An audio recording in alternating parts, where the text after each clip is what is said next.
Hi, and welcome. You're listening to the X22 Report. My name is Dave, and this is episode 1026B, and today's date is July 19th, 2016, and the title of the episode is US and Turkey Move to the Next Phase of the Plan.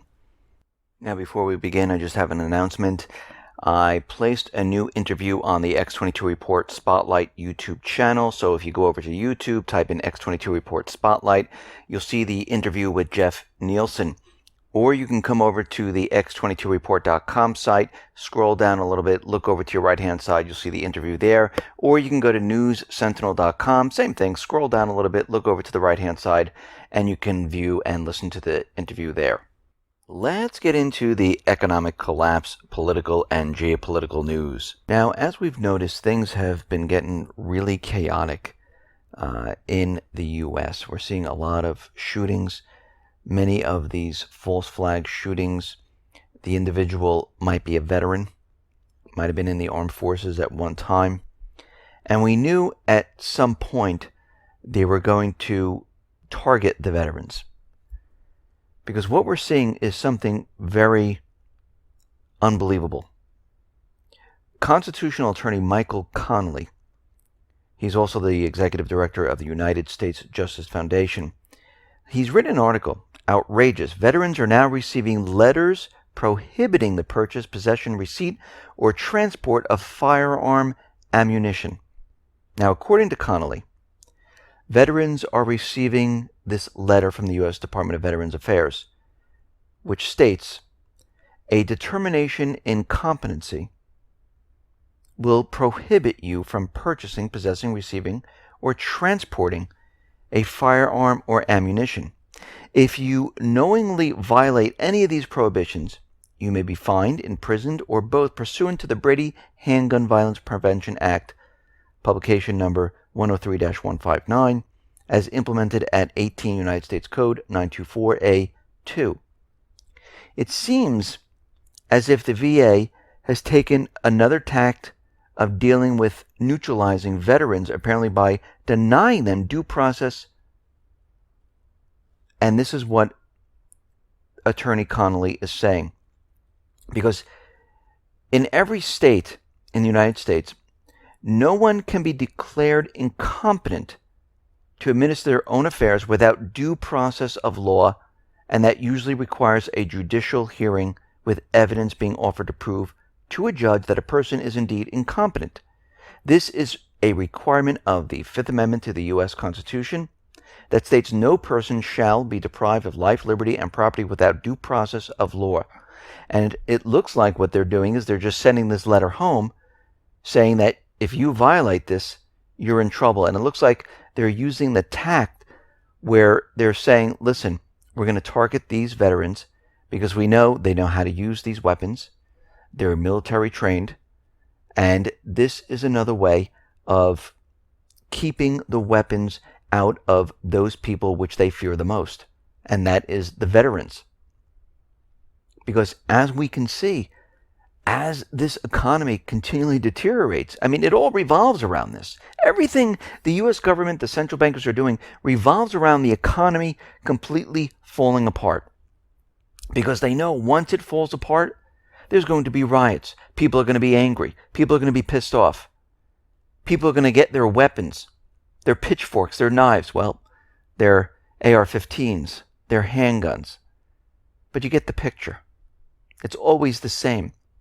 The weapons might be more advanced now, but this is what they're afraid of. They're afraid of the people going and saying, listen, we're done with this government. It's time for you to step down. This is what they're trying to stop. This is what they're afraid of. And you can see they're doing whatever they possibly can to get the weapons away from the people, especially those who really know how to use them. Now, out in the UK government has publicly admitted that parts of the Investigatory Powers Bill, the IPB, better known as the Snoopers Charter, would allow it to force companies to ban end-to-end encryption. Now, this is a huge assault on the public's privacy, not to mention digital security. So the government would ask internet and communication service providers to develop and maintain a technical capability to remove encryption that has been applied to communications or data. This will leave the public at risk, not to mention setting a supremely dangerous precedent. Now, why are they doing this? Well, they can't spy on the people with encryption. They can't break it. If they don't know the method or the key, they're in the dark. This is the problem. This is why they're doing this. This is why the US wants to get rid of encryption. And I've said this in the past, and I'll say it again. Everyone needs to protect their information. You protect your financial records. You put them in a safe. You put them in a safety deposit box. Well, that's something I wouldn't do. But you keep it very close to you. You lock up your house to keep your valuables safe. You lock your car so nobody steals it. Same thing with electronic information. Most of the things that we do today are electronic. So we need keys. We need locks. And that is encryption. And we need to use encryption. We need to lock our information up. If they want to see it, guess what? They need a warrant. But that's not the whole point of this. The whole point of this is they want it so they can spy on everyone. Now, you can use email encryption to hide your emails. You can use this encryption code that someone wrote. It's on the X22Report.com site. You can encrypt any message and send someone the key. You can protect your phone by using blockitpocket.com. It's a sleeve that you can slip your phone into. It's intertwined with different metals to block the signal. You can slip your credit cards into different sleeves to block the signal from the credit cards, because a lot of these cards are coming with those chips, and people walking by with scanners can read the information, and this blocks the signal. So whatever you're doing, you need to continually protect yourself, just like you lock up your car, you lock up your house, you lock up your private information in a safe. And this will show the governments that, no, we want our privacy. We don't want you to spy on us. Now, out in Iraq, we see over 1 million people or more have died since the invasion of Iraq. Now, of course, this entire report is coming from the Physicians for Social Responsibility. It is a 2015 report, because governments they don't have any idea how many people have died, or how many civilians have died, or how many children have died since these wars have started. And all of this was done for paper and ink. It was all done to keep the central banking system up and running, to keep them very wealthy, to keep them in control. So they don't care how many people die for their cause, to keep them in the 1% range or even higher.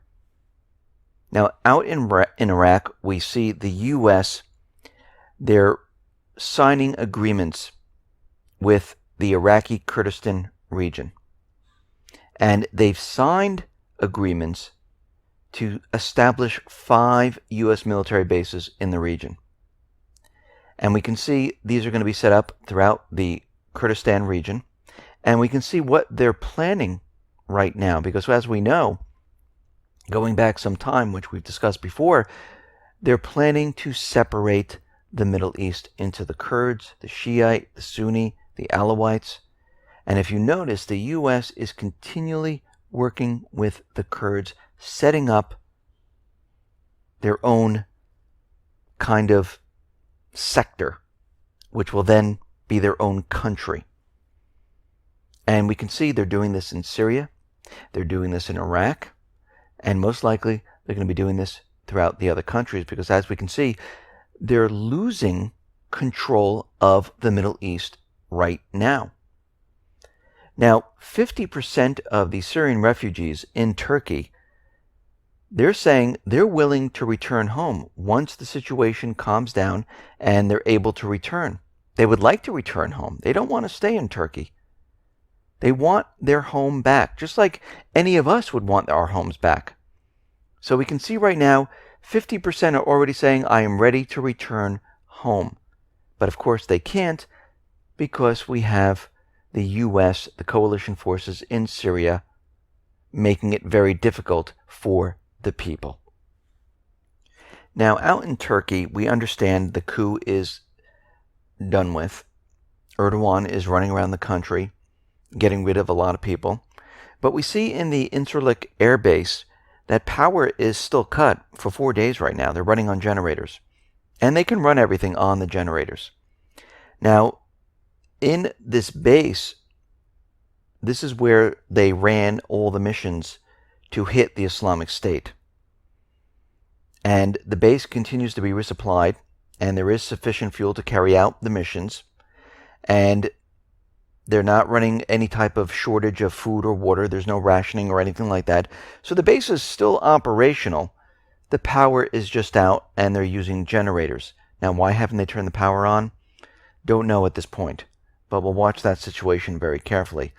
We can see that Erdogan, he is getting rid of everyone. Everyone that opposes him or might be a threat to him, he is cracking down and getting rid of.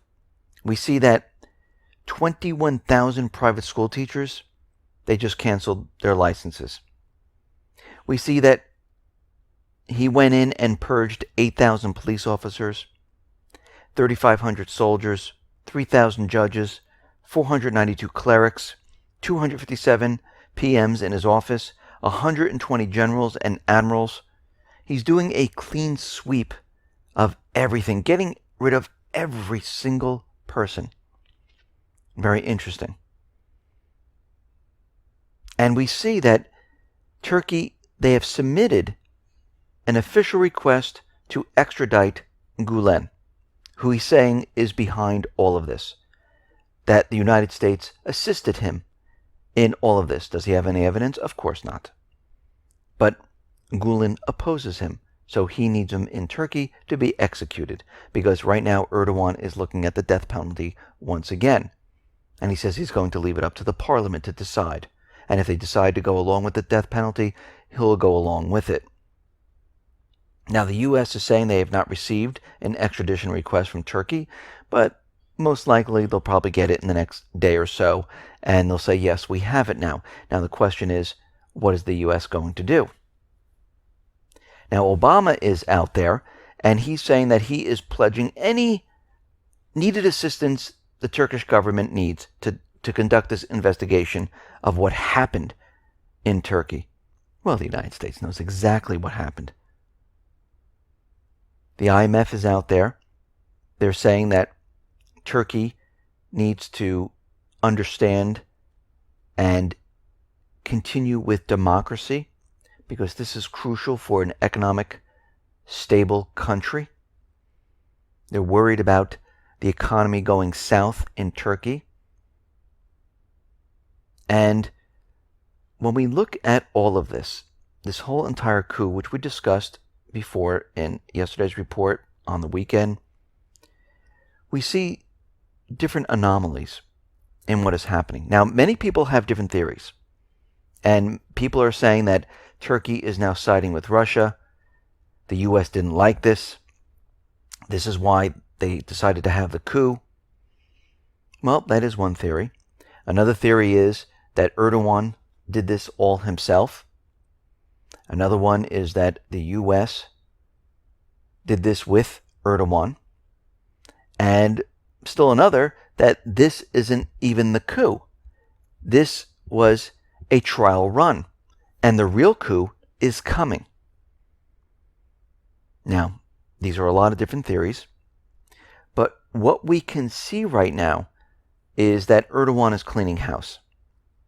And the individual that was in charge of the campaign against the Islamic State, he was found dead.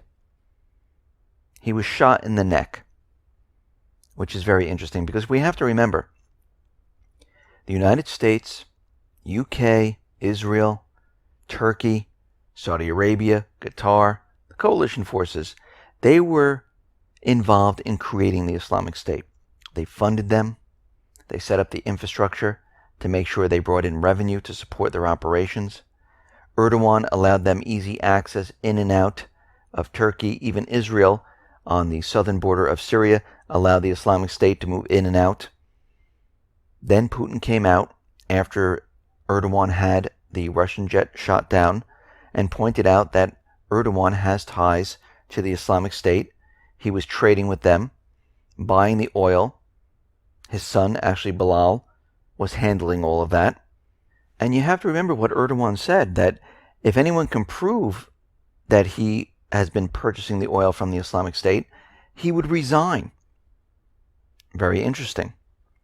Now the question is, why is all of this happening? And I know I've said this many times, but we have to remember that the United States and NATO, they wanted Turkey to change their constitution.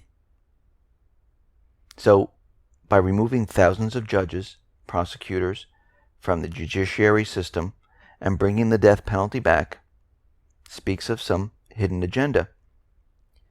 Erdogan wanted to change the country constitution, but failed to do it to the lack of parliamentary majority. And we can see that he might be on his way in changing the constitution, giving him full power. Now, WikiLeaks, they were hit by hackers after they just said they were going to release a lot of Turkey cables that they have explaining the political power structure in Turkey. Now, they don't know where these attacks come from. They can't track them down. And they're looking to release the first batch, which will contain about 300,000 emails and 500,000 documents. And this is going to explain the entire power structure in Turkey. And so far we haven't seen this, and we'll have to watch that very carefully. The Turkish naval ships and choppers are still missing. The Navy is saying that they're missing about 14 ships, 2 helicopters, with 25 Special Forces troops. They're missing.